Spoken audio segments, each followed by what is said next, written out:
felbőgő motorok után biolóerő. A Keszthelyi hegység keleti oldalára felkapaszkodó településhez érkezünk lovak közé. Nemes vita. Éppen lovagló óra van, amikor megérkezünk a lovasudvarba Nemes Vitára. Tessék, lehet ügetni? Együtt marad a kéz, engedek neki.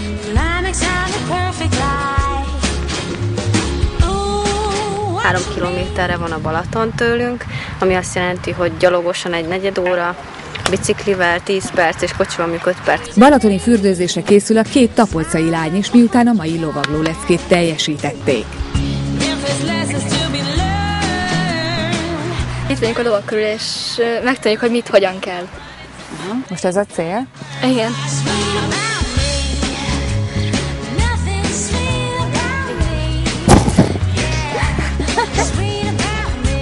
Föntről van egy tisztás, onnan látni az egész Balatont, meg a tanúhegyeket.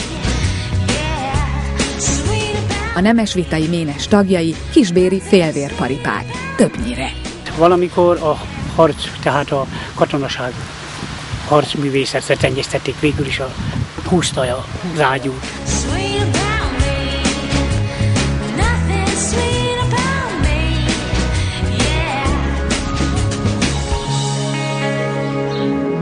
Mi pedig a lovasudvar lakóiként lovaskocsival fedeztük fel a környéket.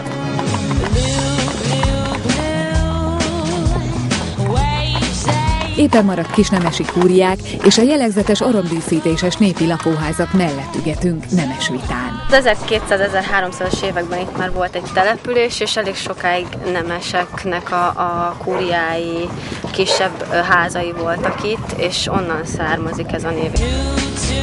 Felérünk a környék legmagasabb pontjára, ahonnan csodás a Balaton a délutáni fényben. A Balaton után láthatod a Szigligeti várat a hegy tetején, utána jön a Badacsony, aztán a Gulács, a Tóti-hegy, majd a Szentgyörgy-hegy közelebb hozzánk, illetve messzebb pedig a Csobánc. Ezek mind a vulkánikus tanúhegyek, amerre mi lovagolunk is, tehát a Tapolca és a Káli-medence van ezeknek a hegyeknek az ölelésében. Innen a lovasok 6-8 órás kirándulásokra indulnak a Szélrózsa bármely irányába, erdőkön, mezőkön keresztül. Az én kedvenc lovas túrám az a Keszthelyi hegységen keresztül vezet. El tudunk menni egészen Rezig a hegyen keresztül, illetve akár Gyenesdiásig is. Gyenesdiáson szoktunk tartani egy pikniket. Útközben is ehetünk, de minket már visszavárnak a lovasudvarba. A 2 kedves securities őrzővédő, Brune és Burkus, valamint az étel.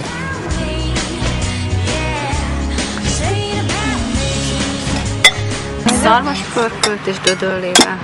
A dödölle egyébként az miből van? Hát ez krumpli. Igen, köszönöm. Főtt krumpli, ami liszttel van összekeverve, és utána pedig zsíron és hagymán van megpirítva.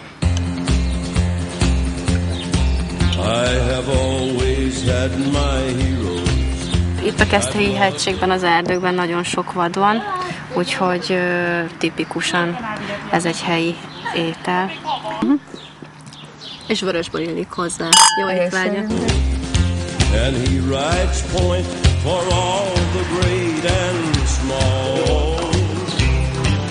Maja, Juci, Maci és a többiek vacsora ideje is elérkezik.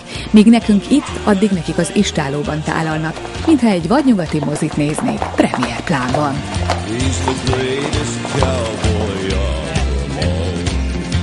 Vacsora után teli pocakkal egyszerűen kifekszem a függőágyba, és végignézem, ahogy a lovak szabadon visszamennek a karámba, aztán egy jót alszom, idekin, vagy odabent. Így is úgy is alig várom a másnap reggelt, hogy a balatoni mártózás után ismét nyeregbe vagy kocsira pattanhassunk. Ebben sincs vita, Nemes Vitán.